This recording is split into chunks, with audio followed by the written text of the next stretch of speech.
Top Presse avec Christian Lissakonou. Chers auditeurs, chers téléspectateurs, bonjour et bienvenue dans votre magazine Le Top Presse. Parler loi électorale sans député au Parlement. Congrès du parti, Tchibala Moubake ou Kabound. Le sujet est d'ailleurs au sujet de l'émission Le Débat de ce week-end. Le Top Presse reçoit ce jour le secrétaire général de l'UDPS, Jean-Marc Kabound Wakabound, nommé par Étienne Tshisekedi, seul intérimaire légal du leader Maximo, je vous cite l'article 26 de la charte de l'UDPS, sur l'intérim du président. Avec lui pendant une heure, nous serons avec autour de la table Eric Ambago Mazo de Top Congo FM, bienvenue Bakou Mania de l'agence France Presse, Thierry Kambundi Top Congo FM ainsi que Patient Ligodi d'actualité.cd. Chers confrères, merci d'être avec nous. Monsieur le secrétaire général de l'UDPS, bonjour. Bonjour. Merci d'être avec nous aussi. Loi électorale, l'UDPS doit être satisfaite que les petits partis laissent enfin la place aux grands partis comme l'UDPS. Non. Vous savez, la réforme en soi peut être bonne, mais il se pose bon nombre de questions. Le temps qu'on amorce cette réforme et l'intention qu'animent les réformateurs. En fait, on ne peut pas être content parce que la majorité présidentielle nous a habitués à un rythme antidémocratique. On ne peut pas changer les règles du jeu en pleine compétition. Et maintenant, nous ne sommes même pas en pleine compétition, nous sommes pendant la prolongation. Alors, on a vécu ça en 2011, où ils avaient tout chambardé à quelques mois des élections, et on a vu les conséquences. Donc, nous ne pouvons pas soutenir une démarche qui tende à soutenir un petit groupe d'individus au détriment de tout un peuple. Il fallait laisser cette loi comme elle était, comme elle nous avait aidé à organiser les élections de 2011. Et s'il y a des réformes à apporter à cette loi, ce n'est pas des gens suspectés. Ce n'est pas des gens qui n'ont pas organisé des élections parce qu'ils ne voulaient pas organiser ces élections, qui tout d'un coup se réveillent pour commencer à tripatouiller et à baliser la voie pour eux-mêmes. La preuve que ces gens sont de mauvaise foi, c'est qu'en prenant seulement le cautionnement, voyez-vous des gens qui payent dont le salaire de base dans l'administration ou des fonctionnaires ne dépasse pas $100, mais qui exigent $1000 pour un candidat. Pour une liste, pas pour un candidat. Non, c'est pour un candidat. Voilà, c'est pour un candidat. Alors que la loi électorale précédente, c'était $500 pour une liste. Eh bien, ça posait des problèmes à beaucoup de gens. Aujourd'hui, nous avons compris qu'ils ont compris qu'il faut éliminer des pauvres parce qu'eux se sont accaparés de toute la richesse du pays. Ils ont emmagasiné ça pour eux-mêmes et ils croient, avec cet argent, supprimer le pauvre. Ils ont eux-mêmes appauvri. Aujourd'hui, cette loi, vous dites que son seul problème, c'est le fait qu'elle vienne de la majorité présidentielle suspecte. Sinon, dans le fond, vous n'êtes pas contre. Non, mais il y a beaucoup de greffes que nous avons relevées dedans. Par exemple, la machine à voter. C'est une invention. La machine à voter n'est pas dans la loi électorale. Non, mais... Elle n'est pas inscrite en tant que telle dans la loi électorale. Mais ils en parlent quand même. Ils en parlent. Monsieur le journaliste, essaie de lire cette loi. Il est bien question de cette machine électorale dedans. Il est question à l'article 237, c'est la suppression de l'interdiction de vote électronique. Mais nulle part on parle de cette machine à voter. Bien entendu, ils en ont fait écho. Donc nous estimons que ces réformes qui devaient arriver, bien sûr, en un temps qui rassurait tout le monde, ça ne poserait pas de problème.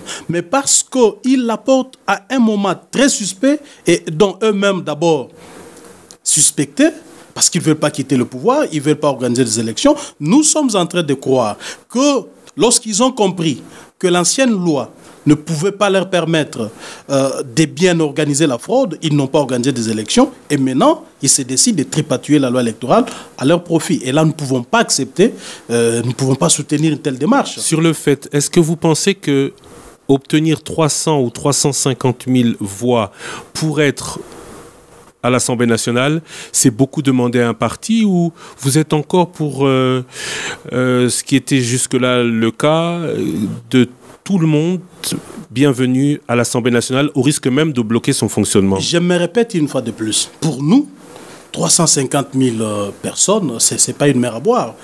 Pour l'UDPS, même si on exigeait 2 millions, l'UDPS n'a rien à craindre. Mais le problème, c'est l'intention qui anime le réformateur. Ils ont quelle intention? Nous n'allons pas nous réjouir parce que la loi nous arrange et dérange les autres. Mais la loi doit être universelle. Si une loi est taillée sur mesure, sachez que si elle vous arrange aujourd'hui, demain elle peut se retourner contre vous. Patient Ligodi, actualité.cd. Vous acceptez, vous refusez tout.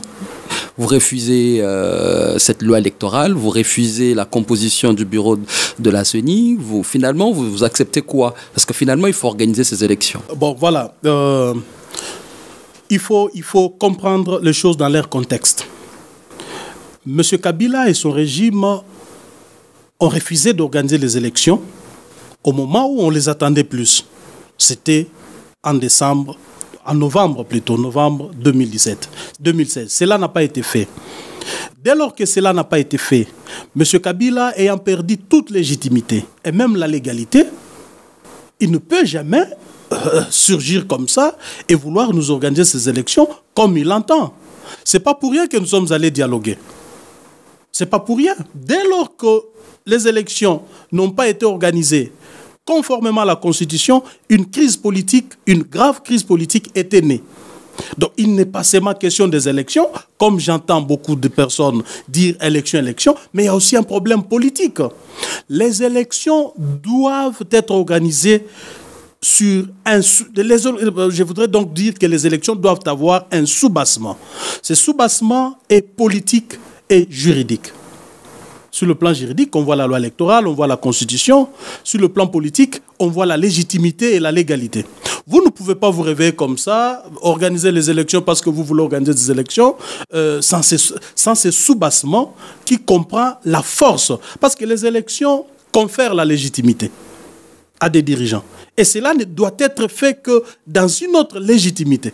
Vous ne pouvez pas quitter la légitimité aujourd'hui, organiser les élections sans légitimité et vouloir conférer cette légitimité. Est-ce que vous allez participer aux élections? Le calendrier électoral est là. La loi électorale est en discussion. Il y a des contraintes, bien entendu. Mais est-ce que l'UDPS va participer à ces élections? Mais pourquoi? Parce que la participation, c'est déjà maintenant. Mais je ne peux pas répondre à ta question parce que tu sais bien notre position.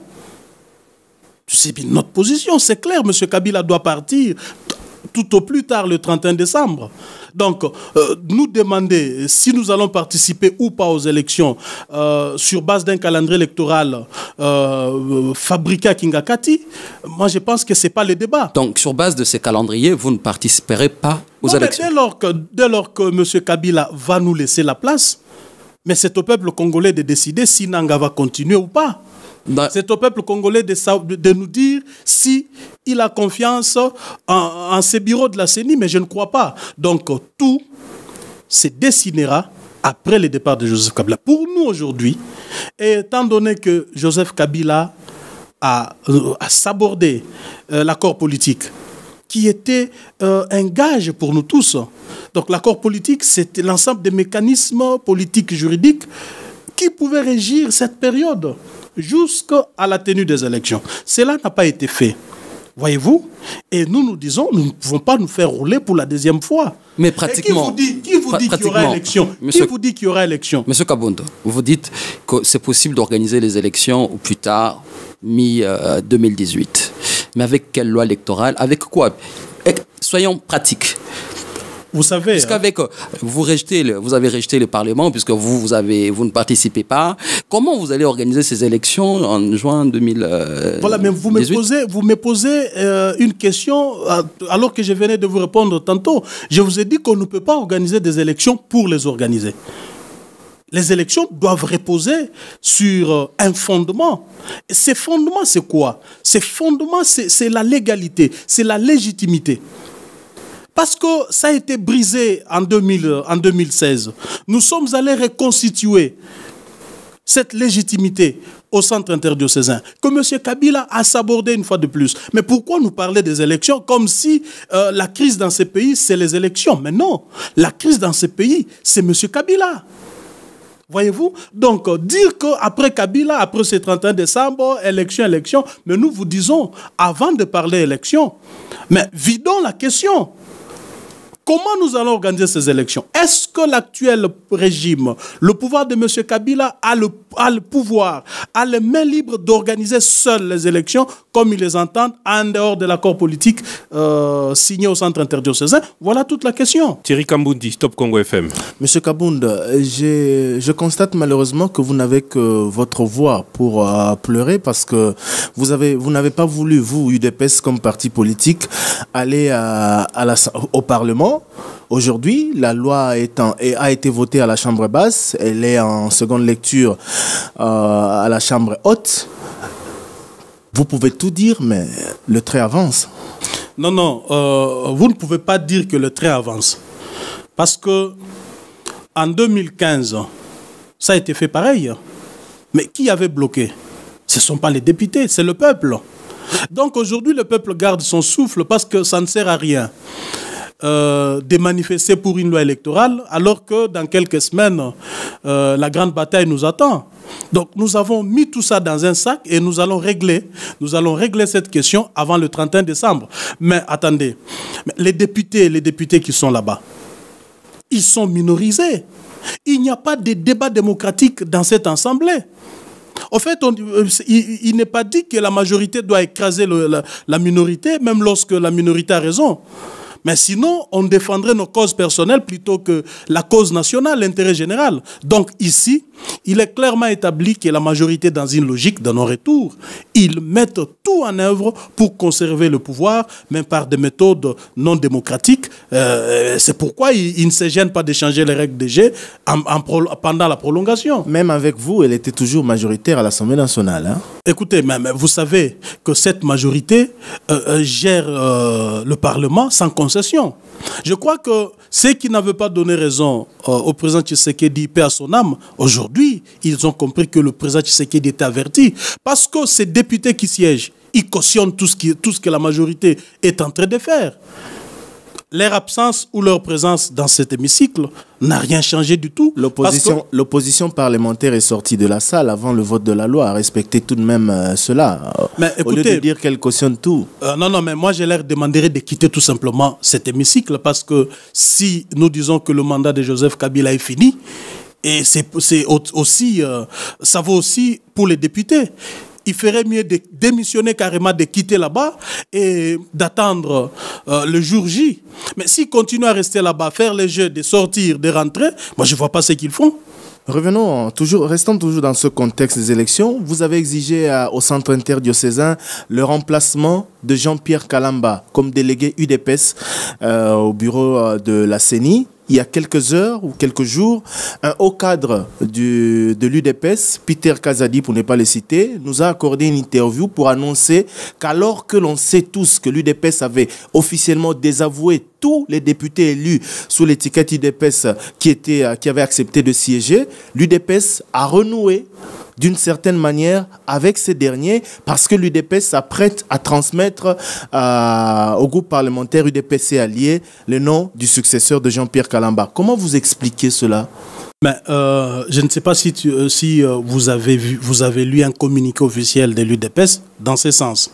Mais si c'est des cadres du parti qui s'expriment, chaque cadre du parti a son opinion. Peter Kazadi a dit que le parti s'apprêtait à transmettre officiellement au groupe parlementaire UDPC allié le nom du successeur de Jean-Pierre Kalamba. Je ne refuse pas ce que vous dites, parce que c'est vous qui le dites, mais je dois sincèrement... L'interview est là, ce n'est pas moi qui le dis, c'est lui qui l'a dit. Je dois sincèrement vous dire qu'après le dialogue, après la signature de l'accord politique, moi qui vous parle, le président est encore vivant, j'avais saisi Jean-Pierre Kalamba lui-même, lui demandant de démissionner parce que le poste revenait à l'UDPS. Et c'est conformément à l'accord que nous avons signé. Jusque-là, il n'y a pas à redire. Si l'UDPS peut revendiquer ses postes conformément à l'accord, je ne vois pas le mal. Vous passerez par le groupe parlementaire UDPS allié à l'Assemblée nationale, alors que vous avez... Est-ce que c'est ce que dit l'accord? L'accord dit qu'on doit passer par quelqu'un, mais l'accord dit tout simplement... C'est le groupe parlementaire... L'accord dit tout simplement que les partis politiques désireux d'échanger leurs délégués peuvent le faire, point barre. L'accord n'exclut pas la Constitution, l'accord n'exclut pas les autres lois qui régissent la République. On sait très bien que Jean-Pierre Kalamba a été désigné par le plus grand groupe parlementaire de l'opposition à l'Assemblée nationale, qui était le groupe parlementaire UDPS allié. Ma question est simple. Vous voulez savoir si l'UDPS a renoué avec les députés, le groupe parlementaire UDPS allié.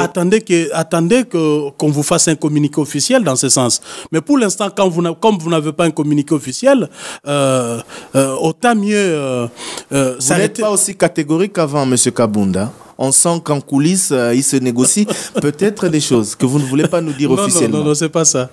Bienvenue Bakoumania, agence France Presse. Oui, Jean-Marc Kabound, le calendrier publié par la Commission électorale nationale indépendante a été quasiment avalisé par toutes les capitales du monde, la communauté internationale donc, et vous semblez trouver ce calendrier suspect. Est-ce que vous n'allez pas jusqu'à un boycott? En fait, je dois vous dire que ça a été l'objet d'un grand débat au rassemblement. Il vous souviendra qu'il y a eu un conclave qui s'était tenu à l'époque j'étais aux États-Unis, je suis rentré le jour même qu'on devait clôturer. Mais la position de l'UDPS a été claire. Vous savez, le rassemblement, c'est un grand regroupement de plusieurs plateformes, dont de plusieurs dizaines de partis politiques. Mais je les répète parce que je me suis toujours assumé. Vous êtes des journalistes. Vous avez eu à entendre par quelques moments que Jean-Marc Kabound n'était pas d'accord avec le rassemblement. Je crois que ce n'est un secret pour personne. Ma position, qui est derrière la position de l'UDPS, était claire. Le rassemblement ne pouvait pas exiger un calendrier électoral alors que M. Kabila refusait d'appliquer l'accord. Et il était absurde pour revendiquer des élections alors que l'accord qui nous garantissait tous n'était pas appliqué. La non-application de l'accord appelait tout de suite à l'application de l'article 64. Ça, c'est la position de l'UDPS et ma position. J'ai même dit à mes amis que vouloir quelque chose qui peut nous poser de problèmes ne nous garantira pas. Parce que par rapport à l'opinion, par rapport à la communauté internationale, tous ces mondes-là nous diront, mais vous avez ce que vous cherchez. Je leur ai dit, le problème aujourd'hui, ce n'est pas le processus électoral. Le régime de Kabila peut vous donner des élections qui n'en sont pas une. Alors, parce que l'accord politique est l'ensemble des principes et des équilibres qui nous garantissent tous, parlons d'abord de la mise en œuvre de l'accord et ensuite élection. Voyez-vous? Donc c'est clair là-dessus. Un boycott en perspective donc. Mais écoutez, on ne va pas aux élections pour y aller.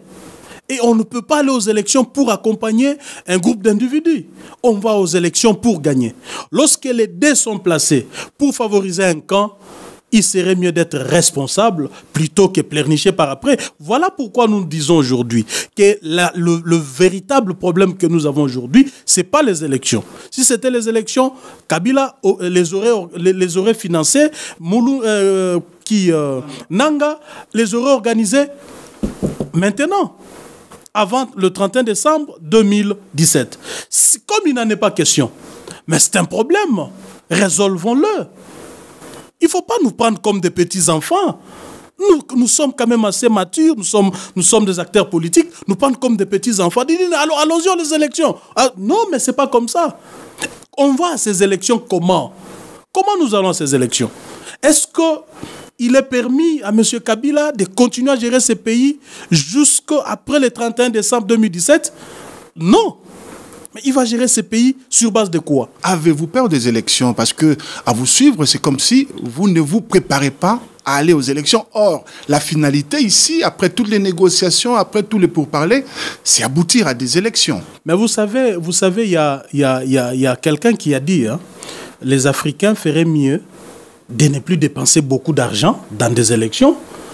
Alors, dès lors qu'on connaît déjà les gagnants, dès lors que ce sont les mêmes présidents qui restent là, il est là 4, 5, 6 mandats, mais pourquoi organiser des élections? Autant mieux prendre ces centaines de millions d'argent, les investir même dans le secteur de développement. Ceci voudrait dire qu'il sera absurde d'aller aux élections dont on connaît déjà le camp qui gagnera, dont on connaît déjà celui qui va gagner ces élections. Et quelle est notre responsabilité? Parce que nous sommes des acteurs politiques. Nous devons être responsables. Quand nous nous engageons, nous disons à notre base, à notre peuple que nous allons là-bas pour gagner. Alors qu'on sait déjà que nous n'allons pas gagner parce que tel camp a déjà pris toutes les dispositions pour organiser la fraude. Non, ça n'a pas de sens. Eric Ambago, Top Congo FM. Jean-Marc Kabound, pour vous, l'AMP, c'est un peu comparable à un diable. Plus que même un diable. Parce que ce que l'AMP nous a produit comme bilan de près de 2 décennies de gestion de ces pays, c'est vraiment inacceptable. Vous vivez tous à Kinshasa. Regardez Kinshasa. Là où siègent toutes les institutions. C'est honteux. C'est honteux d'avoir une capitale, la Kinshasa, qu'on appelait Kinshasa la Belle. Mais moi qui viens de l'intérieur, qu'est-ce que je peux vous dire? Il n'y a pas de route presque partout. Quand vous quittez Kabongo, Kamina, c'est 200 km, mais les gens meurent chaque jour parce que des camions font des accidents. 200 km, Kabongo, Kamina. Donc c'est pour vous dire que cette majorité a un bilan qui laisse à désirer. C'est pourquoi raison pour laquelle il ne veut pas aller à des élections classiques. C'est pourquoi tout ce que fera la majorité, vous contesterez tout ce que fera la majorité. Dites-moi qu'est-ce que la majorité a fait de bien depuis qu'ils sont là. Dites-moi. Le projet de loi électorale en discussion, le vrai projet sera discuté après le 31 décembre. Mais de toutes les façons, moi je vous ai dit ici que nous saurons. Non, mais le vrai projet de loi, celui-ci ne vous concerne pas. Le vrai projet de loi, c'est celui qui sera discuté après le 31 décembre. Mais je vous ai dit ici que le peuple lui-même, qui va s'en charger, qui d'ailleurs se prend en charge dès aujourd'hui, parce que vous avez vu le 30 novembre, c'est que le peuple a démontré. Donc le peuple lui-même nous dira exactement ce que nous ferons. Parce que quand vous posez la question de la loi électorale du bureau de la CENI, mais qui vous dit que c'est Nanga qui sera la commande? Parce que, étant donné qu'il est au service d'un camp, que le peuple va faire partir. Apparemment, c'est comme si vous êtes dans les nuages. Tout ce que vous déclarez, vous ne savez pas dire exactement, clairement, comment vous allez l'appliquer. Vous dites le projet électoral, c'est le peuple.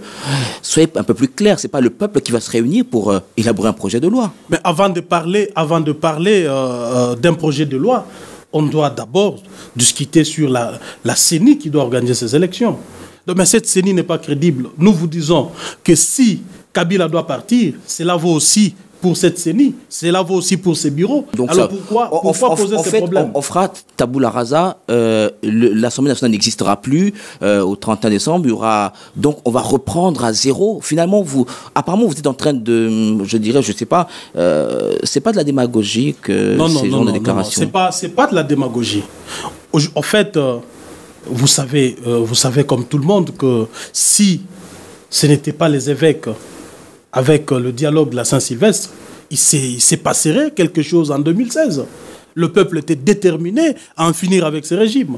Et donc aujourd'hui, il n'y a aucune perspective de dialogue qui viendra calmer le peuple. Nous estimons que le peuple se prendra en charge. Et certes que certaines personnes pensent que nous rêvons, mais c'est comme ça que... Qu'est-ce que ça veut dire le peuple se prendra en charge? Attendez. C'est comme ça que le régime burkinabé de l'époque croyait aussi. C'est comme ça qu'en Tunisie et partout ailleurs, les régimes dictatoriaux qui étaient là, qui pensaient qu'ils avaient fondé leur régime sur la soldatesque, sur les intimidations, croyaient. Mais il faut faire attention. Si vous pensez que nous rêvons, nous sommes dans les nuages. Mais il faut aussi faire attention que vous ne soyez pas surpris. Après le 31 décembre, le projet de loi électoral, ça sera quoi? Ça sera, on va enlever toutes les innovations qui sont apportées dans l'actuel projet de loi? De toutes les façons, nous croyons à des élections sans Joseph Kabila. Nous croyons à une transition sans Joseph Kabila. Pour l'instant, ce que moi je peux dire au peuple, ce n'est pas les élections que nous leur prêchons. Ici, nous leur prêchons une transition sans Joseph Kabila. Donc, les questions par rapport à comment les choses vont se passer après le 31 décembre, ce n'est pas à moi de vous répondre à ces questions maintenant. Une transition sans Joseph Kabila, une transition sans député actuel, une transition sans la CENI, mais des élections quand? C'est ça la question. Parce que sans Joseph Kabila, il n'y a pas de président, il faut en désigner un. Sans député, il y a une loi électorale à voter. Sans CENI, il faut que les députés que vous avez chassés se réunissent ou leurs remplaçants pour leur trouver un nouveau bureau. Joseph Kabila n'est plus là, mais les élections, c'est pour quand? Horizon 2025? Je vous ai dit ici qu'aujourd'hui, Joseph Kabila est considéré comme le mal congolais.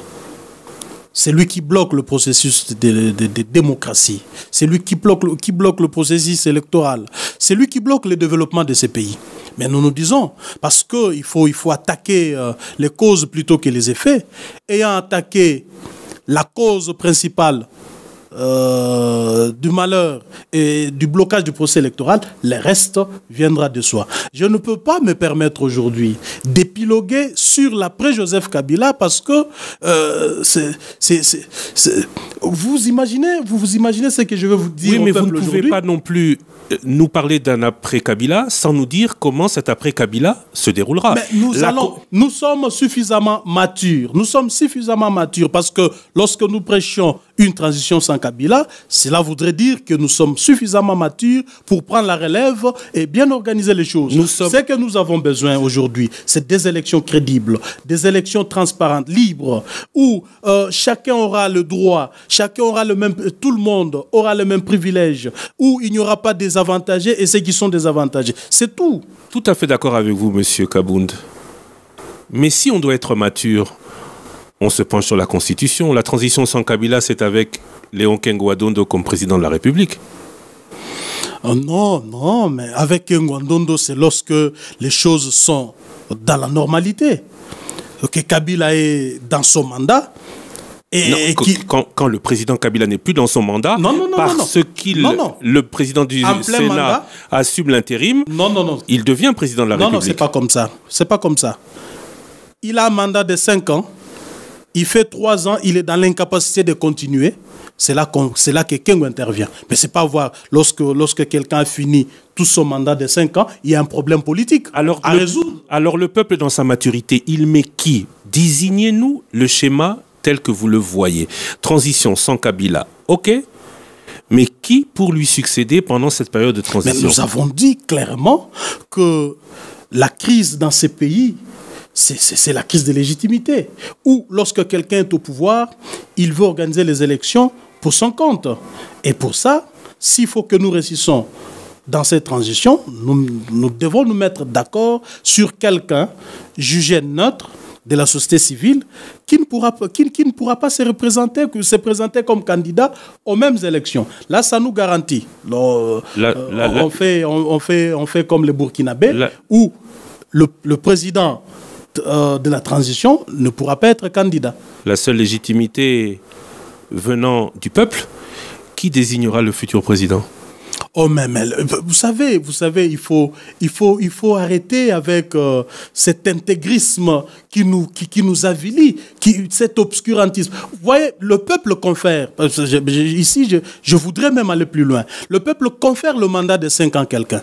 Mais savez-vous que le peuple est capable de retirer ses mandats une année après, dire que monsieur, nous vous avons donné ce mandat de 5 ans, tu es incapable, nous reprenons notre mandat? Ça ne voudrait pas dire que quand on est élu pour un mandat de 5 ans, on est là, c'est 5 ans qu'on doit faire, même lorsqu'on ne fait rien, même lorsqu'on travaille contre le peuple.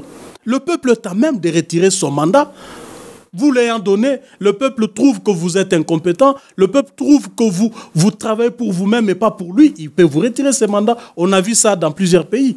Ce n'est pas l'anarchie, on parle de démocratie. C'est ça, vous prenez la légalité, vous prenez la légitimité. L'anarchie, ce dont vous parlez, c'est l'anarchie. Le peuple, il récupère son pouvoir comment? Il récupère son pouvoir selon les lois en vigueur. Non, mais là, nous allons tuer ces pays. Là, nous allons carrément tuer ces pays parce qu'un jour, on aura des présidents qui ne feront rien pour ces pays. par la force des choses élu, mais il ne fait rien, le pays est en train de mourir. Le peuple est en droit de dire, monsieur, arrêtez. On l'a vu en Tunisie. On l'a vu en Égypte. Donc, il ne faut pas faire croire aux gens que la légitimité, lorsqu'on l'a, on est devenu intouchable. Non, mais c'est le pouvoir du peuple. Par le peuple, pour le peuple. Patient Ligodi, actualité.cd. Kabila devra marcher sur mon cadavre s'il veut demeurer au pouvoir. C'était avant le 19 décembre 2016. C'était également sur actualité.cd. Vous nous avez accordé une interview. 2017, Kabila va peut-être passer également, puisqu'on est déjà au dernier mois. Est-ce que vous ne vous remettez pas en question également? Vous n'avez pas, peut-être à un moment donné, vous restez vous-même, vous regardez dans le miroir et vous vous dites, on doit quand même se remettre en question par rapport à nos stratégies. Vous avez l'intention de dire que nous avons échoué, c'est ça? Si je veux bien vous paraphraser. Est-ce que vous pouvez vous poser cette question-là vous-même? Je vais vous répondre. Vous avez l'intention de dire que nous avons échoué ou nous sommes en train d'échouer. Mais loin de là, nous échouerons que le jour où le peuple aura réussi à faire ce qu'il veut faire, donc imposer ce qu'il veut faire, par exemple, faire partir une dictature, eh bien, après, c'est un échec. Donc, la situation d'après une révolution démocratique égale à avant cette révolution. C'est là que vous nous direz que vous avez échoué parce que vous nous avez fait croire que ce qui était là était plus mauvais, mais ce que vous avez fait, vous êtes plus pur qu'eux. Aussi longtemps qu'on n'y est pas encore là, nous avons la foi. Et nous continuons, même si cela va nous prendre 100 ans, nous avons la ferme conviction qu'un jour, lorsque nous y arriverons, le peuple se retrouvera dans notre action. Il ne faut pas dire que nous avons échoué. La question aujourd'hui, est-ce que vous ne vous posez pas la question qu'il faut à un moment donné vous remettre en question? Non, mais j'ai dit, pas question, se remettre en cause. Pourquoi? Parce que aujourd'hui, vous voulez situer cette bataille pour combien de temps? C'est vous qui fixez les délais, vous avez dit 19 décembre. C'est vous qui fixez les délais, c'est vous qui dites que nous allons commencer avec la désobéissance civile. C'est vous. Vous donnez des dates. Mais bien sûr. Mais vous pensez que nous, quand nous disons cela, nous ne savons pas quoi nous attendons. Nous savons que le régime en place. Attendez, nous savons que le régime en place tient par la force des armes, que ce régime tue, que ce régime réprime. Mais nous faisons face à cela. Alors, si nous n'arrivons pas à atteindre les objectifs tels que nous voulons, il ne faut pas penser que nous avons échoué. Mais regardez la réalité en face, où la réalité vous échappe. Nous sommes en face d'un régime dictatorial qui n'hésite pas à tuer, qui n'hésite pas à réprimer les manifestations, qui n'hésite pas à mettre en œuvre pour se maintenir au pouvoir. Vous prenez les méthodes non violentes, vous proposez, vous dites qu'on va faire ville morte, vous êtes même allé plus loin en disant journée sans école. Et après, vous dites, vous avez organisé un deuxième congrès, vous dites, nous allons avoir ce que vous avez appelé des journées ou des désobéissances civile, les gens ne vont pas payer les impôts, ni encore la SNEL et consorts. Vous avez donné des dates. Où est-ce qu'on en est aujourd'hui? Campagne des désobéissances civiles. Écoutez, moi je vous comprends parfaitement. Vous nous demandez, nous, d'échanger des stratégies. Selon vous, jusque-là, nous ne réussissons pas à ce que nous faisons. D'abord, votre bilan par rapport à la campagne des désobéissances civiles. Mais mon cher ami, ça a été dit. Mais jamais vous nous avez vu renforcer cette campagne. Pourquoi? Non, mais c'est parmi nos stratégies. Nous avons estimé ne pas y aller et le moment viendra. Vous savez... C'est-à-dire qu'il faut oublier cette campagne pour l'instant. Non, ne me poussez pas à dévoiler nos stratégies sur ces plateaux. C'est vous-même, vous êtes réunis, vous avez fixé, vous avez annoncé. Cette campagne interviendra le moment voulu. C'est vous qui conduisez les peuples ou bien c'est les peuples qui vous conduisent? Mais les deux. C'est-à-dire? Lorsqu'on est un leader politique qui incarne la volonté du peuple, vous faites ce que le peuple vous demande de faire et ce que vous faites, le peuple l'accepte. C'est les deux. Thierry Kamboudi, Top Congo FM. Monsieur Kaboul, ma première question allait être la dernière qu'a posée à mon confrère Patient Ligodi, mais je les mets derrière. La première, c'est que de quel peuple vous parlez? Pensez-vous avoir le monopole des 90 millions ou des 80 millions des Congolais? Voilà, cette question, je l'ai toujours répondu avec beaucoup de souplesse. Parce que les autres en face pensent qu'eux aussi ont le peuple. Mais de quel peuple nous parlons? Mais nous parlons de ces peuples meurtris. Nous parlons de ces peuples clochardisés. Nous parlons au nom du peuple qui veut le changement. Vous pensez qu'il est avec vous et votre schéma de transition sans Kabila, d'une transition sans Kabila? Ne peut être qu'avec nous qui revendiquons ce qu'il veut. Parce que ce peuple cherche de l'emploi aujourd'hui. Ce peuple cherche un salaire décent. Ce peuple cherche un développement. Mais le régime en face est incapable d'offrir à ce peuple ce qu'il cherche. Mais si aujourd'hui, nous nous battons pour que ce peuple se retrouve, que ce peuple arrive à vivre le minimum, croyez-moi que ce peuple ne peut être qu'avec nous.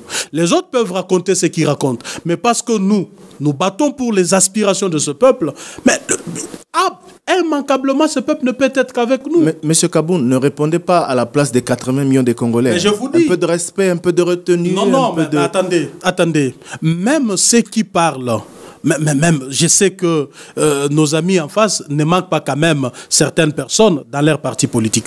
Vous me direz que ceux qui vont dans ces partis n'ont pas besoin de développement, ils n'ont pas besoin d'emploi. Tous ces chômeurs qui vont dans ces partis n'ont pas besoin d'emploi, ils n'ont pas besoin des infrastructures. Voilà pourquoi j'ai dit, même ceux qui sont dans leur parti politique sont avec nous parce que les aspirations et les attentes du peuple congolais sont connues. C'est quand même assez prétentieux de dire ça comme ça. Revenons à la transition sans Kabila. J'ai été quand même surpris de vous entendre dire que nous ne savons pas ce qui va se passer exactement au-delà du 31 décembre 2017 lorsque Kabila va partir. C'est pas ça ce que j'ai dit. Je vais me répéter. À toutes les questions qu'on vous a posées, vous avez dit... On va voir ce qui va se passer. En quelque sorte, c'est ce que vous avez dit. Ça veut dire que même vous-même, qui avez autant de fois préparé, qui avait autant de fois parlé de cette transition sans Kabila, ne savait pas exactement ce qui va se passer au 1er janvier 2018, si jamais votre schéma se réalise. Vous voulez que je vous dise qui sera président de la République, qui sera Premier ministre, qui sera ministre de la Défense? Mais puisque c'est votre plan, vous êtes censé avoir tout préparé à l'avance. Mais c'est pas sur ces plateaux que ce n'est pas sur ces plateaux que je dirais ça. Des hommes politiques. Écoutez, c'est pas sur ces plateaux que je dirais ça. À quoi sert de nous avoir brandi depuis des mois transition sans Kabila si vous ne savez même pas ce qui va se passer après? Croyez-moi, nous sommes bien organisés. Quand nous disons que nous aurons une transition sans Kabila, sachez qu'il y aura un président de la République, il y aura un Premier ministre, il y aura un gouvernement. Parce que ces pays... de toutes les façons, sera géré par un gouvernement. Le président de la République sera désigné comment, vous ne savez pas. Le gouvernement sera composé comment, vous ne savez pas. Écoutez, les textes seront votés comment pour aller aux élections, vous ne savez pas. C'est ce que vous voulez. Mais alors, organisez une émission spécialement pour ça.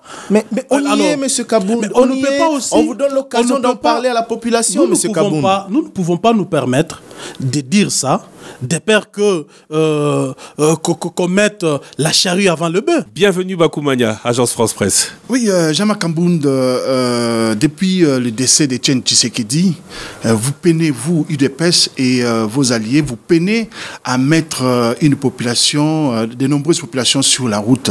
Et lorsque vous parlez des transitions sans Kabila, à ce que je comprends, c'est à travers des marches pacifiques, à travers des manifestations pacifiques, parce que vous avez opté pour la non-violence. Comment allez-vous réussir cette transition sans Kabila sans que vous n'arriviez à faire déferler les foules sur les routes? Vous pensez que c'est de par notre propre chef que ces gens ne déferlent pas dans les rues? Non. Le peuple a envie de descendre massivement dans les rues. Mais je vous ai dit ici qu'on est en face d'un régime qui ne permet pas l'expression démocratique. Un régime qui réprime à feu et à sang. Donc, nous sommes là pour réfléchir. Eh bien, c'est une situation qui est en face de nous. Nous réfléchissons pour trouver des solutions et voir comment nous allons contourner aussi cette difficulté. Notre peuple s'est fait massacrer à chaque fois qu'il est dans les rues. Voyez-vous, ce n'est pas que le peuple a peur. Le peuple n'a pas peur. Mais c'est le régime qui terrorise le peuple. Donc, si aujourd'hui vous pensez que nous ne sommes pas capables de mobiliser des foules, non, soyez aussi corrects. Dites pourquoi ces foules ne déferlent pas les rues. Mais monsieur le secrétaire général, à l'époque de Tshisekedi, Étienne, paix à son âme, il arrivait, malgré les mêmes dispositifs policiers et sécuritaires, les gens arrivaient quand même à sortir. C'est que vous peinez à réaliser. Non. Je crois que la marche du 19 septembre, cette marche, 19 septembre 2016, il faudrait qu'on fixe l'opinion, elle a été d'abord autorisée. Bien que nous ne sommes pas dans un régime d'autorisation, André Kimbuta avait pris acte. Et ce n'est que le matin que nous avons appris que la marche était interdite alors que les gens étaient déjà dans les rues. Vous avez vu comment ils ont peiné pour faire face déjà des foules qui étaient déjà dans les rues à 7 h du matin. Voyez-vous? Mais aujourd'hui, ils ont pris la stratégie d'étouffer toute manifestation dans l'œuf. Et ça, c'est très différent.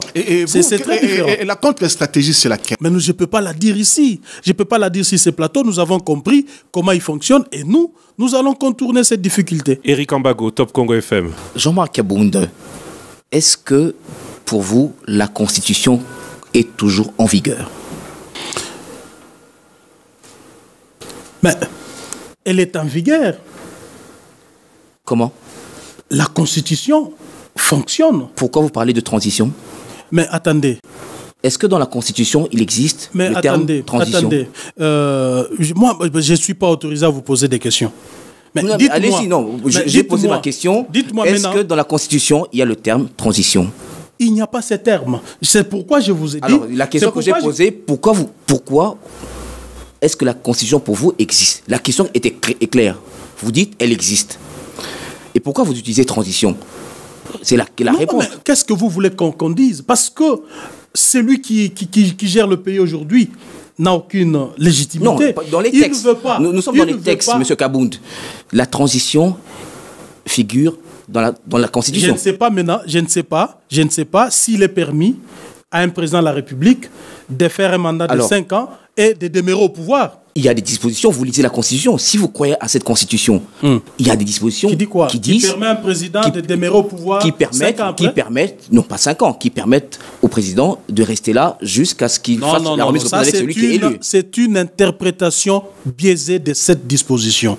Cette disposition est claire. D'abord, lisez le préambule de notre Constitution. Cette constitution vient régler les crises récurrentes qui étaient nées du fait que le pays faisait face à la crise de légitimité. Et la constitution... elle ne pouvait pas prévoir des mécanismes qui pouvaient encore nous ramener dans la même situation. Cette disposition, attendez, cette disposition est claire.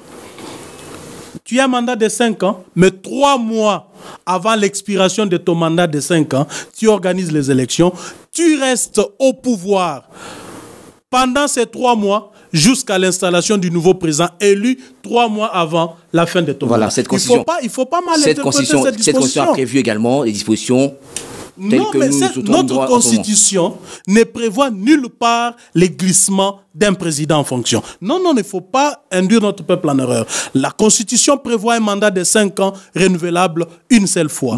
Alors, le président de la République reste en fonction, c'est par rapport au temps que les élections seront organisées, c'est clairement dit 3 mois avant. Et ces 3 mois, vous ne quittez pas le pouvoir, vous restez là bien qu'il y ait un autre président déjà élu. C'est ce que dit la Constitution, pas autre chose. Monsieur Jean-Marc Kabound Wakabound, venons un peu à votre congrès. Il a lieu quand? Merci beaucoup. Notre congrès, vous savez que je viens de prendre une série de décisions, conformément à l'article 26 de nos statuts, qui actionne déjà les mécanismes de cette disposition pour la convocation de ces congrès. Il y a des préalables. Donc, un congrès doit d'abord être préparé, ce qui sous-entend qu'une commission préparatoire doit être nommée, ce qui a été déjà fait. Et cette commission a besoin d'un temps nécessaire, un temps pour lui faciliter le travail et nous rendre son rapport. J'attends le rapport de la commission préparatoire pour me faire une idée, moi et les autres collègues de l'exécutif, nous faire une idée de la date que le congrès sera organisé. Pour vous faire une idée de la date à laquelle le congrès sera Bien organisé, un congrès qui devrait prendre les options sur les futures élections, un congrès qui devrait désigner les futurs candidats du parti aux prochaines élections, un congrès qui est donc, comme le pays, en total glissement. En fait, le congrès que j'ai convoqué en tant qu'intérimaire n'a rien à voir avec tout ce que vous dites. Parce que nous devons rester dans la légalité. Moi, il m'est permis de convoquer un congrès avec un seul point à l'ordre du jour, l'élection du président du parti, point barre. C'est le nouveau président du parti qui convoquera un congrès ordinaire pour régler certains problèmes. Le président du parti est mort il y a 10 mois. Mais oui, vous savez, c'est de la politique. La politique fait que pendant 10 mois, le parti se retrouve sans successeur à son président décédé. Vous savez, on a les textes qui n'avaient pas prévu que le corps du président Tshisekedi mettrait 10 mois à l'extérieur.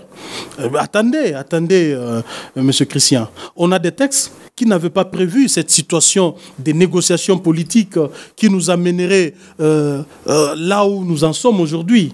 Donc personne, je vous dis que personne, moi personnellement et les autres, n'avons l'intention de retarder la convocation de ces congrès. Mais nous avons eu à faire face à des situations que nous avons appelées des cas de force majeure et qu'aujourd'hui, nous avons estimé convoquer ces congrès même si le corps du président Tshisekedi n'était pas rapatrié et inhumé. C'est une option que nous avons levée. Mais Tout comme il y avait une option de ne pas convoquer ces congrès avant l'enterrement du président. C'était une option.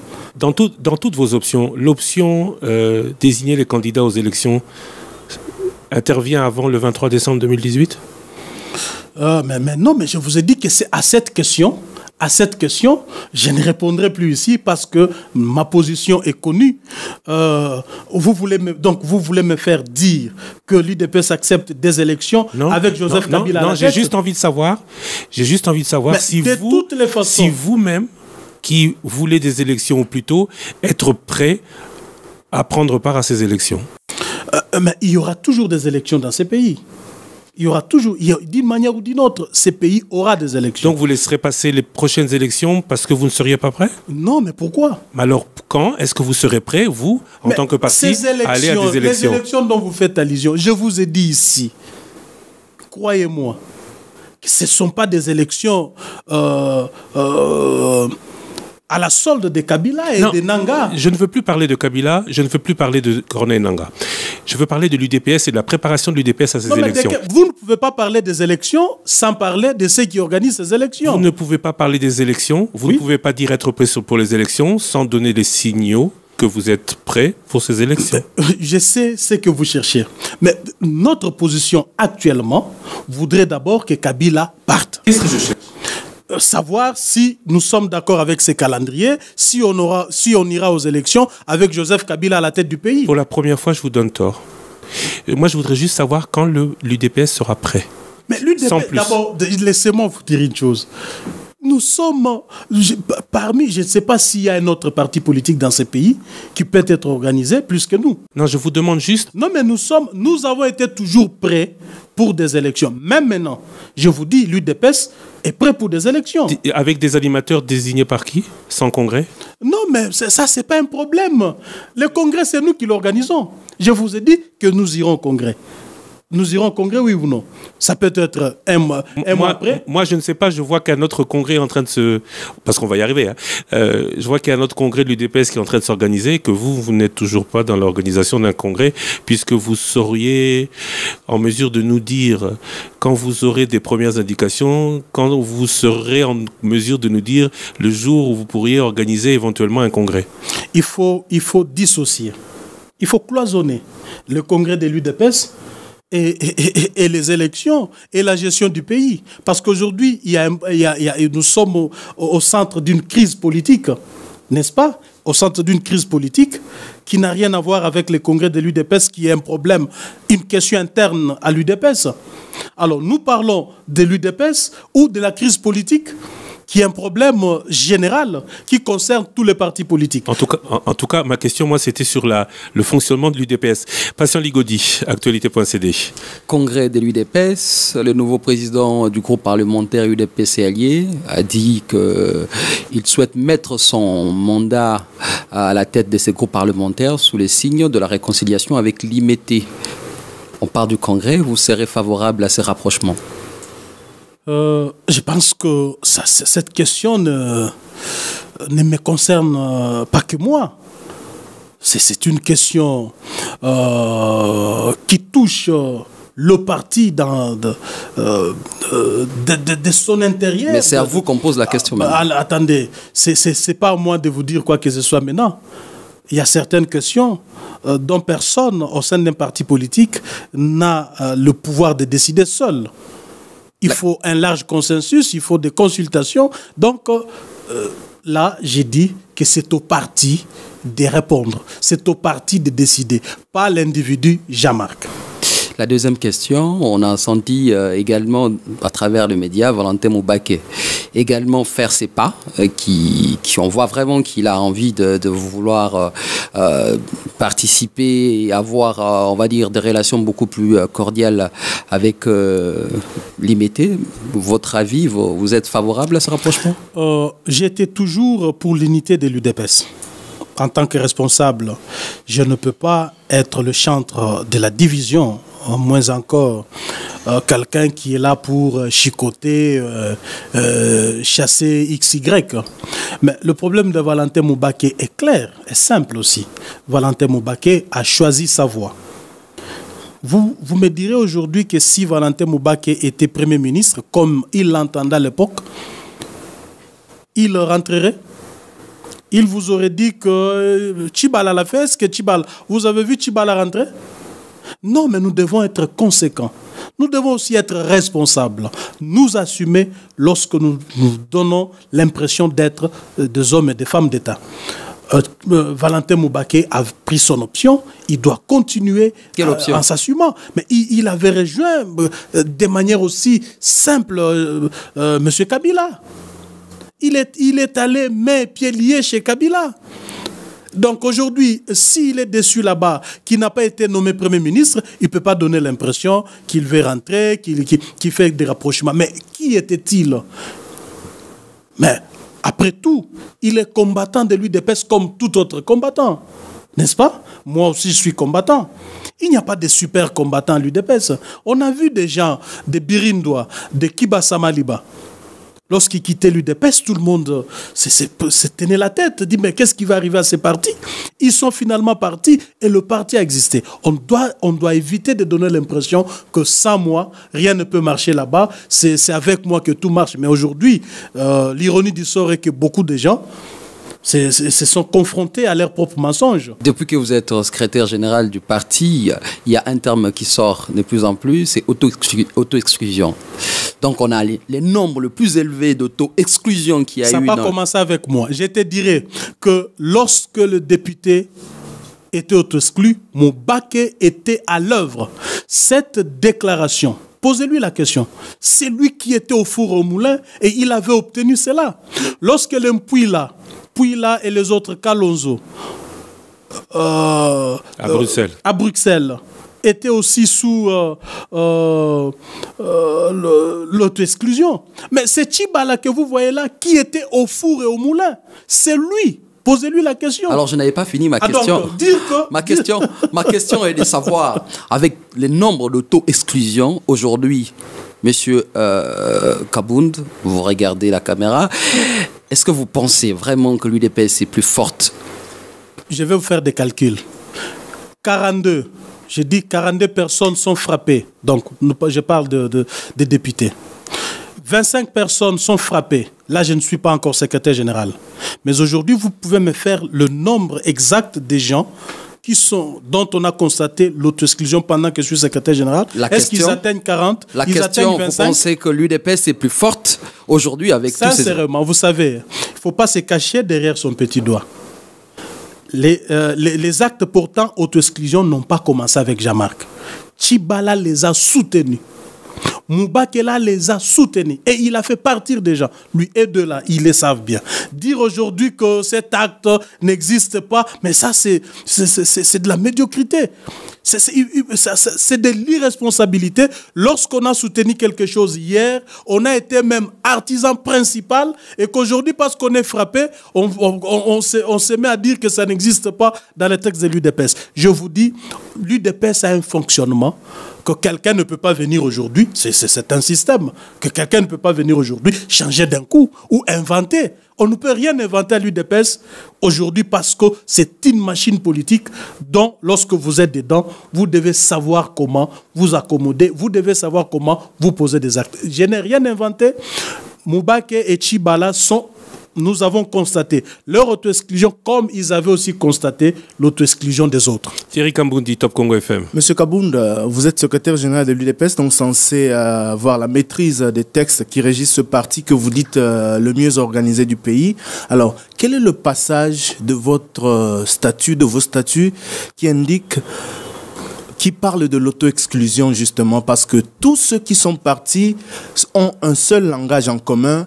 L'auto-exclusion n'existe pas dans les textes de l'UDPS. Voilà, c'est simple. Nous sommes un parti membre de l'Internationale socialiste, donc d'obédience socialiste.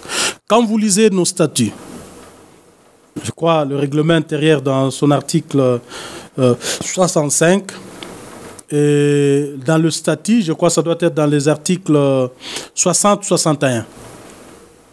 Là, on parle des barèmes des sanctions. Il existe la sanction exclusion à l'UDPS. Auto-exclusion, moi j'ai Non, mais je suis en train d'y arriver. J'ai parlé d'auto-exclusion. J'y arrive. Il existe la sanction exclusion. Dites-moi, entre exclusion ou moi en tant que responsable du parti, je signe, je dis voilà, telle personne est exclue du parti. Et dire qu'au regard de l'attitude de notre frère, je constate qu'il s'est auto-exclu lui-même. Qu'est-ce qui vaut la peine? C'est différent. Voilà. C'est vous qui avez signé. Je vais vous dire pourquoi nous en sommes là. Nous sommes un parti socialiste. Au fil du temps, au sein de notre grande organisation, nous nous sommes dit, c'est pas quand même bon, nous qui prenons le socialisme, et que nous ayons dans nos statuts les termes exclusion, exclure. Mais si nous pouvons, à partir de l'intérieur, constater que la personne s'est exclue d'elle-même, c'est mieux plutôt que prendre des décisions excluant des gens. Ce n'est pas dans les textes. Non, mais c'est vous qui supposez, c'est vous qui décidez, ce n'est pas dans les textes qui régissent l'UDPS. Je vous ai dit ici que dans nos textes, dans notre barème de sanctions, il est prévu l'exclusion des membres. Mais pas l'auto-exclusion. Nous parlons de l'auto-exclusion. Vous avez dit que Tchibala, Moubake, les députés se sont auto-exclus. Mais c'est la même chose. Ça n'existe pas dans les textes de l'UDPS. Écoute. Au lieu que moi, qui a le pouvoir d'exclure conformément au statut, que je puisse dire tel est exclu du parti, mais je constate qu'il s'est auto-exclu. Mais qu'il s'est auto-exclu, qu'il est parti de lui-même. S'il continue comme Tchibala Moubake de se déclarer UDPS parce que vous ne l'avez pas exclu, mais vous constatez qu'il s'est auto-exclu, c'est quoi la solution? Attendez, d'ailleurs à l'UDPS, je vais vous dire un secret, personne n'a jamais accepté qu'il est parti. Mais vous verrez, c'est le temps. Donnez le temps au temps, vous comprendrez que Tchibala n'est plus à l'UDPS, que Moubake n'est plus à l'UDPS. Donnez le temps au temps. Birindo n'avait pas accepté qu'il était parti. Kibasa n'avait pas accepté qu'il était... Donc tous ces mondes qui sont partis, personne n'a jamais accepté que oui, je suis parti, j'ai trahi. J'ai l'impression qu'à l'UDPS... Il est l'unique. D'ailleurs, nous demandons à Valentin Moubake, à Tchibala, de faire comme Bruno Mavungu, Monsieur Kabound, qui ne nous a pas posé beaucoup de problèmes en créant son propre parti. J'ai l'impression qu'à l'UDPS, dire du bien de Kabila est synonyme d'auto-exclusion. Vous savez, ou d'exclusion qui ne veut pas dire son nom. Un parti politique a une ligne de conduite. Un parti politique, ce n'est pas un marché. Qu'on se le dise. Pourquoi on est un parti politique? On a une ligne de conduite. Nous, on n'a pas de porte-parole de Kabila chez nous. Kabila a des gens qui le payent, qui bouffent l'argent de la République pour faire sa publicité. Vous allez nous demander, nous, en tant que parti politique d'opposition, de faire la propagande de Kabila? Non. Dernière question, je voulais revenir sur la convocation du Congrès, ce que prévoit les statuts, mais je ne peux pas ne pas vous poser cette question. Veuillez regarder la caméra, s'il vous plaît. Vous avez déclaré lors de votre dernière sortie médiatique ceci: si Kabila est au pouvoir au-delà du 31 décembre 2017, j'arrête la politique. Vous confirmez cette affirmation aujourd'hui dans le Top Presse? Je vais me répéter. Parfois que vous ne m'avez pas bien suivi. Je me suis d'abord... Vous l'avez dit, j'ai écouté l'audio avant de venir ici. J'ai commencé d'abord par me poser la question que j'entends certaines personnes émettre des doutes quant à la transition sans Kabila, estimant que le peuple congolais n'est pas en mesure de manifester jusqu'à obtenir le départ de Kabila. Si tel est le cas, que le peuple congolais est peureux, que le peuple congolais est incapable de chasser Kabila du pouvoir, donc je ne vois pas pourquoi je vais continuer la politique, autant mieux démissionner. Si Kabila est au pouvoir au-delà du 31 décembre 2017, j'arrête la politique. Vous l'avez dit clairement. De toutes les façons, vous devez comprendre ceci. Je suis général des troupes, n'est-ce pas? Quand je parle devant mes troupes, j'ai un discours que je dois tenir à ces troupes pour les mettre en état de mobilisation générale. C'était pour les besoins de la cause. Hein? C'était pour les haranguer simplement, pour les besoins de la cause. Non. Vous n'y croyez même pas. Non. Loin de là. Un homme politique de votre rang qui tient une telle déclaration et qui, derrière, essaie de dire oui, c'était juste pour animer. Ce n'est pas ça. En fait, ce n'est pas pour rien que nous devons être des grands mobilisateurs. On mobilise avec quoi? On mobilise avec la parole. C'est normal que je puisse amener des troupes à comprendre que j'ai mis ma carrière en jeu. Mais nulle part, je ne vous ai pas dit ici que ce que j'ai dit était faux. Donc vous allez arrêter après le 31 décembre. J'ai démontré au peuple à quel prix j'ai tenu à obtenir le départ de Joseph Kabila. On attend votre démission le 1er janvier 2018 alors. Bienvenue Bakoumania, Agence France Presse.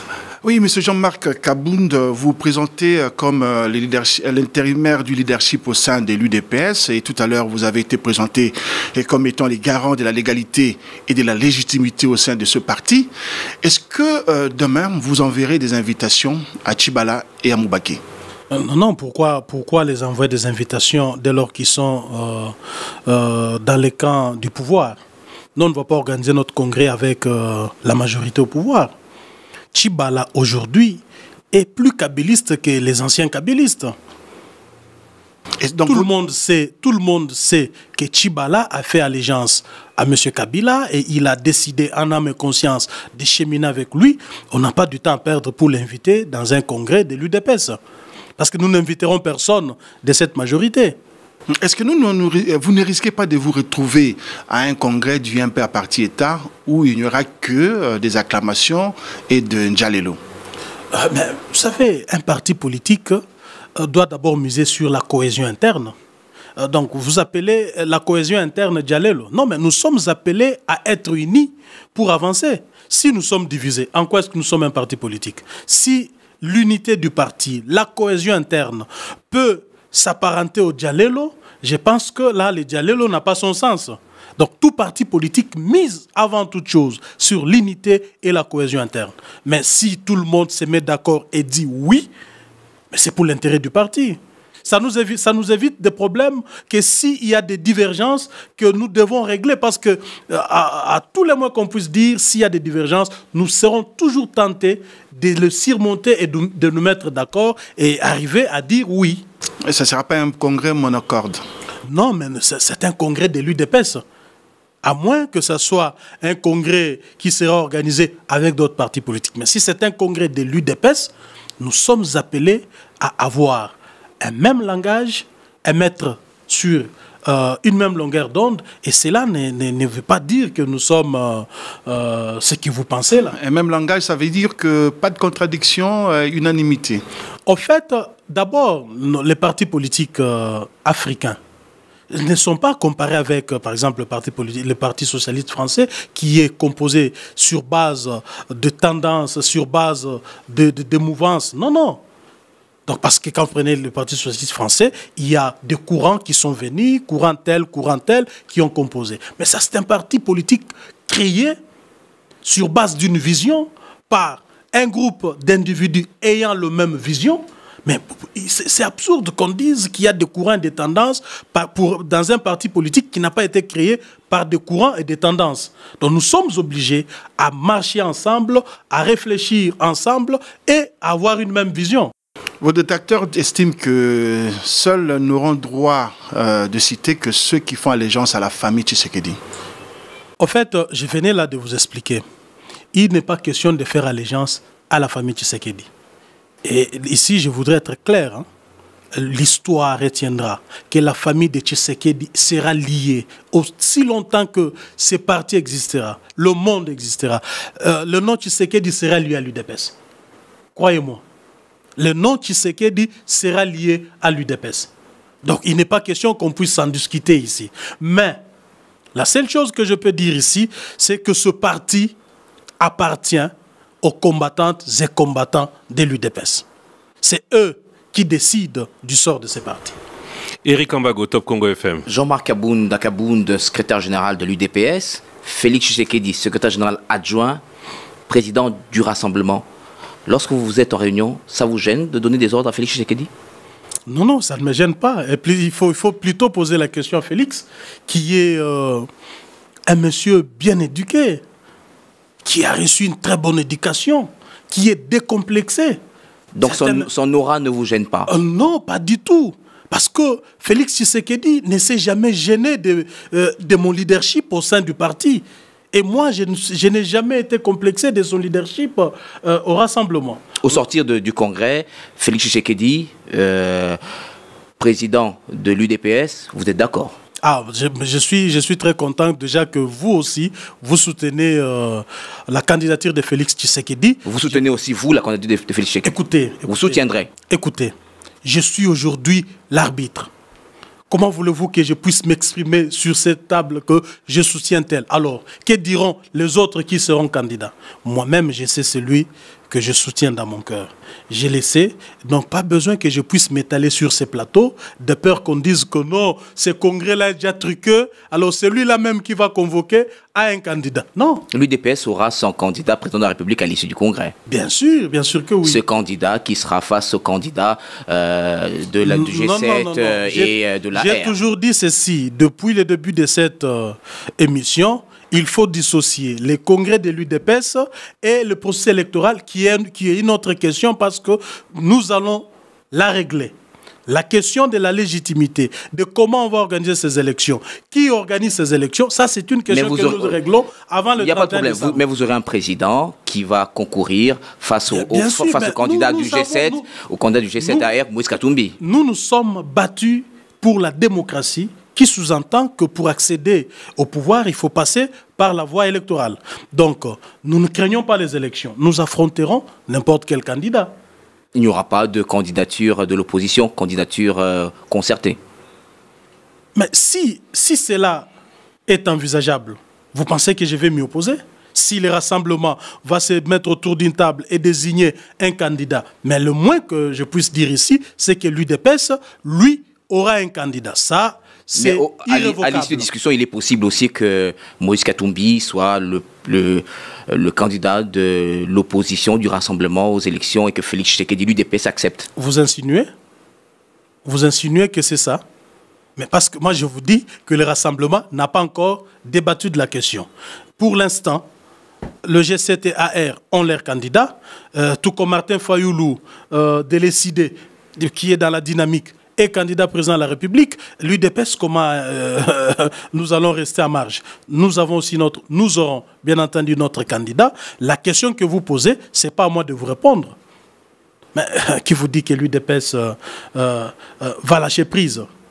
Il est possible que l'UDPS ne présente pas de candidat et se rallie à une autre candidature, telle celle de Moïse Katumbi, par exemple? Non. Il faut même pas poser cette question. Mais pourquoi nous sommes un parti politique?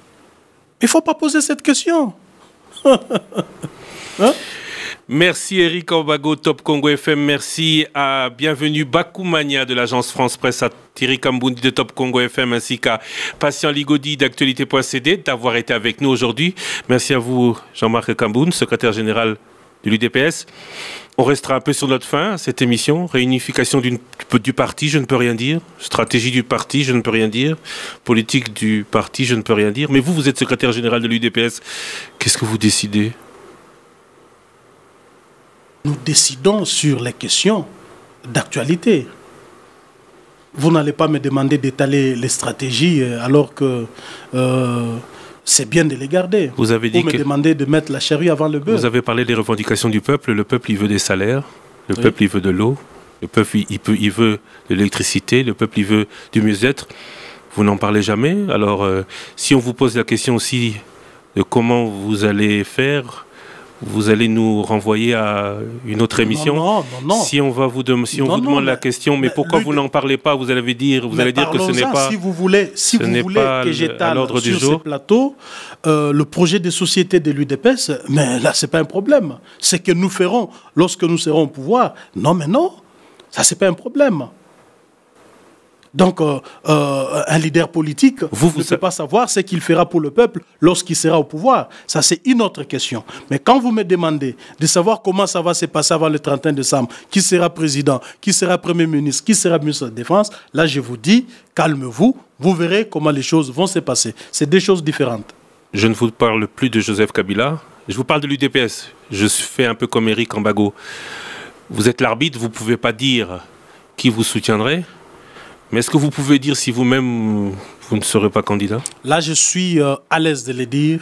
Je ne serai pas candidat au congrès extraordinaire qui sera convoqué. Je ne serai pas candidat. Qui sera convoqué par qui? Par moi, bien entendu. Où est le président de la Convention? Où est le président de la commission électorale de l'UDPS? Vous êtes aujourd'hui le seul triumvirat succession Étienne Tshisekedi? Voilà, ça aussi c'est une question. J'entends les gens spéculer dans tous les sens. Il faudra qu'on est clair là-dessus. Au fait, quand vous lisez l'article 26, il est dit dans cet article qu'au décès du président ou lorsque l'incapacité du président à gérer le parti est constatée, une institution, ou on peut appeler un organe, devra être mis sur pied, composé de. Donc l'organe existe. Mais vous êtes le seul membre de cet organe aujourd'hui. Laissez-moi finir. Non, mais c'est la conclusion. Oui, mais attendez. Non, parce que le président de la Convention, il a été exclu, ou c'est auto-exclu. Mettons-nous d'abord d'accord sur le principe, parce que c'est le droit. L'organe existe. On dit que l'organe est composé de 3 personnes.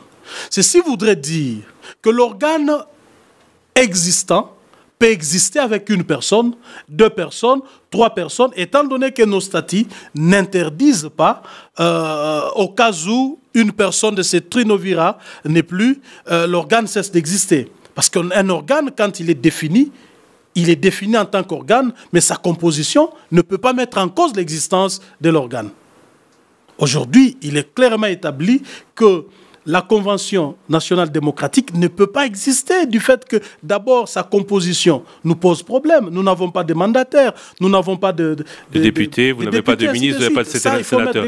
Donc, Convention n'existe pas. Alors, commission électorale. La Commission électorale n'a pas été mise sur pied par le président. Voyez-vous, ça n'a pas été mis sur pied. Celui qui faisait fonction s'est auto-exclu aussi. Non, il s'est posé un problème. Les élections avaient posé des problèmes. Au retour du président, il fallait que les choses soient refaites. Mais dommage que le président est décédé. Donc aujourd'hui, la seule succession, le seul triumvirat, c'est vous. Bien sûr. Donc vous êtes le seul à même d'ester en justice au nom de l'UDPS contre tous ceux qui organisent les congrès du parti. On pouvait le faire si on était dans un état de droit. Si on était dans un état de droit, mais on connaît comment la justice de ces pays fonctionne, mais nous savons là où nous les attendons. Lui-même, Tchibala, en convoquant ce qu'il convoque comme congrès, il sait à quoi il va s'ébiter. Vous les attendez où? Sur le plan juridique ou sur le plan populaire? Non, mais nous avons réglé nos questions. Tchibala est fils maison, il connaît comment nous fonctionnons. Il connaît comment nous avons bloqué Belchika, qui avait déjà tout arrangé, qui avait déjà déposé les statuts et autres. Mais il connaît comment ça s'est passé. Déposer quel statut? Non, mais après le congrès de Belchika, ils avaient tout mis en ordre. Il a pu, comment quelqu'un qui n'a pas les statuts d'un parti peut déposer des statuts ailleurs? Non, mais le problème, c'est quoi? Non, je vais aller direct. Est-ce que vous avez des statuts du parti? Est-ce que ce parti existe? Est-ce que c'est vous qui en avez? Non, mais la propriété. Non, ma question est claire. Est-ce que c'est vous qui en avez la propriété? Puisqu'aujourd'hui, en 2011, Étienne Tshisekedi dit qu'il ne porte pas de plainte ou ne semble pas porter plainte parce que il est difficile à ce moment-là pour l'UDPS d'aller en justice. Aujourd'hui, les gens parlent au nom de l'UDPS, vous les laissez faire, et on apprendrait que les statuts sont restés chez l'équipe Bassa. Non, c'est pas vrai. Les statuts du parti, c'est pas un document qui confère... non, la personnalité juridique, c'est autre chose. Un statut, c'est un document, une compilation des textes qui régissent un parti politique. Chaque combattant de l'UDPS est appelé à en avoir chez lui à la maison. Non, ma question, c'est ça. Je pose la question différemment. Qui est la personnalité juridique? Le nom appartient à qui? Le parti, mais nous avons un parti dénommé UDPS Tshisekedi. Il y a un parti politique dénommé UDPS qui base à ces deux partis différents. Donc aujourd'hui, on parle de l'UDPS Tshisekedi. Tshisekedi, bien entendu. Au ministère, nous sommes enregistrés sous ce nom, UDPS Tshisekedi. Et quand on parle de dédoublement des partis, l'UDPS qui base à l'UDPS Tshisekedi, cela ne vous gêne pas? Non, cela ne nous a jamais gênés parce que nous, vous savez, nous avons notre manière de régler nos différends au sein de l'UDPS. Mais si demain on parle d'une UDPS Tchibala? Mais tant mieux, autant que c'est UDPS Tchibala. Mais ce n'est pas notre problème, nous n'avons pas peur de ça. Parce que nous savons que l'UDPS Tshisekedi restera égal à lui-même.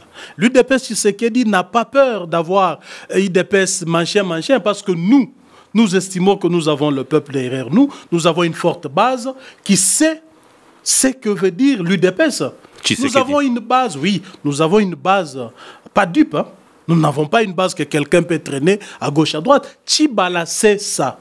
Tchibala fuit à l'UDPS, il sait qu'il ne partira avec personne de l'UDPS Tshisekedi. De l'UDPS Tshisekedi. De l'UDPS Tshisekedi chez Kabila. C'est clair qu'on parle de l'UDPS Tshisekedi. Bien sûr, ici je suis secrétaire général de l'UDPS, du parti politique UDPS Tshisekedi. Merci à vous, merci Jean-Marc Kabound Kabound, merci à tous, merci à vous auditeurs de nous avoir suivis. Rediffusion de cette émission demain dimanche à 19h30. Cette émission version télévision, vous pourrez la suivre dès ce soir sur KIN 24.